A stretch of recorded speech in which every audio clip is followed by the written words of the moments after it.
Just a few minutes ago, the Senate passed the debt ceiling bill, beating tonight's midnight deadline and averting a potential or possible economic disaster.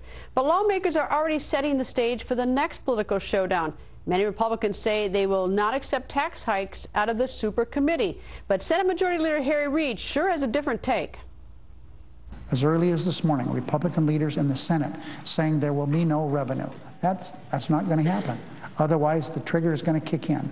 The only way we can arrive at a fair arrangement for the American people with this joint committee is to have equal sharing. It's going to be painful. Each party, if they do the right thing, it's going to be painful for them, because to be fair, we have to move forward. There has to be equal spending cuts. There has to be some revenue that matches that.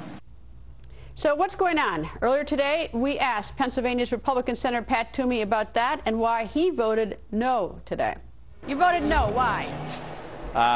The bottom line for me, Greta, is that despite a lot of good efforts by some good people here, I'm afraid this bill doesn't begin to change the fiscal course we're on, and we're on a completely unsustainable course. We're already in an unsustainable place.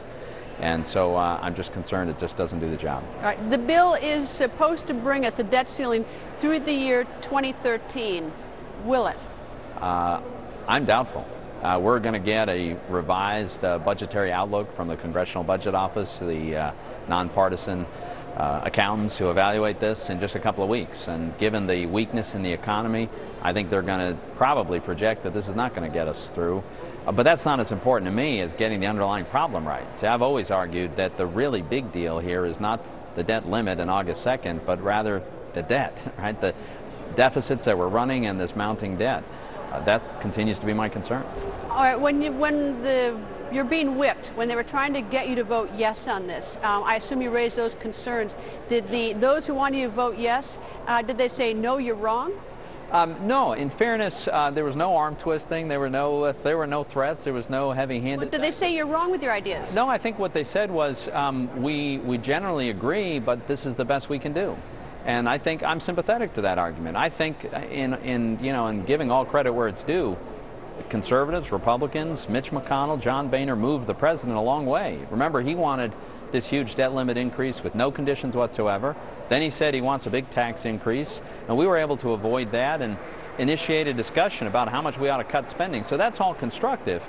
The problem that I have is, 2 years from now, we're still going to be in an unsustainable place. Well, you say that there are no tax increases. That's in the first run. That's right. Senator Harry Reid, the Senate Majority Leader, today said on the floor after the vote, he said that there will be revenue increase, which people take to mean tax increase, when the committee meets. So revenue increase, at least as far as the Democrats are concerned, is going to happen. Well, it is a theoretical possibility given the construct, but he was pretty certain. Well, I don't know how he can be certain, because I don't know how he can predict what 12 members of Congress will agree to, who haven't yet met, who haven't been appointed. What he said, though, is that if they don't do it, that it's going to set off the trigger, and that the Republicans will be very unhappy at that point. Well, I think it's way too soon to conclude that there has to be a tax increase coming out of this committee. I very much doubt it. I think the way we ought to get more revenue is through more growth. I think tax reform is very important and would be very constructive and would help our budgetary situation. But some kind of big tax increase like Harry Reid wants, I don't see that passing the House. Frankly, I'm not sure it can pass the Senate. Everyone says that this would be different if we had job growth. Everyone talks about job growth. Well, we're now 2.5 years into the February '09 stimulus bill. We don't have it. We have a 9.2% unemployment rate. Exactly what is it that's going to, all of a sudden rev up these jobs and certainly get the jobs before this committee meets in November? That's not going to happen. Oh, I don't think it will. No, unfortunately, a lot of what's harming our job creation is this chilling effect we're having from our policies here in Washington. The fiscal uncertainty is a threat of higher interest rates, higher inflation, higher taxes. That discourages entrepreneurs and businesses from expanding. Then we've got this regulatory environment where we're punishing people for expanding their business. I mean, the EPA, what it's doing to industrial America is devastating. So the combination of these fiscal and regulatory policies are absolutely having a chilling effect on job creation. If we would get that right, I'm confident the private sector would take off. Well, you talk about the certainty. The thinking was that if we raise the debt ceiling, that would give more certainty to the markets. And the first thing we find out is that the market takes a big drop today upon having the vote and having it signed by the president. Yeah, and it was off a little bit yesterday. And Greta, I've been the one arguing for a long time that the market isn't so much fixated on whether or not we raise the debt limit by August 2nd. The market wants to know that we're going to solve the underlying problem. And I would argue we haven't solved that underlying problem. Any interest in being on that committee? Oh, I'd be delighted to serve on that committee, but I'm sure there are a lot of people well ahead of me in line. Have you asked to be on the committee, or do you intend to ask? I do intend to ask to be considered.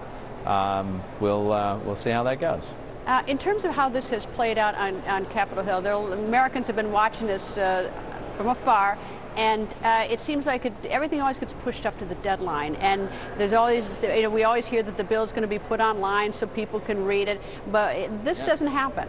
No, and part of why this doesn't happen is that we don't follow the normal process, the normal, as dysfunctional as this government has been, it doesn't have to be this way. For instance, we have a mechanism for laying out a plan for spending and revenue and deficits. It's called the budget.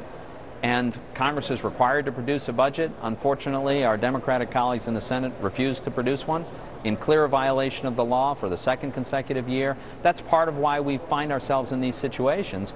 We aren't following a normal, sensible, rational, transparent process where these things can be aired and vetted, amended, and then, we could iterate our way to a reasonable solution well ahead of time. Well, you're going to have your chance to do that budget talk again, because on September 30th, the continuing resolution which funds the government expires. Yeah, it does. And now this bill sort of establishes a spending level for the next year. But what we should be doing is a proper budget for this. Senator, thanks, sir. Nice to see you. Thanks for having me, Greta.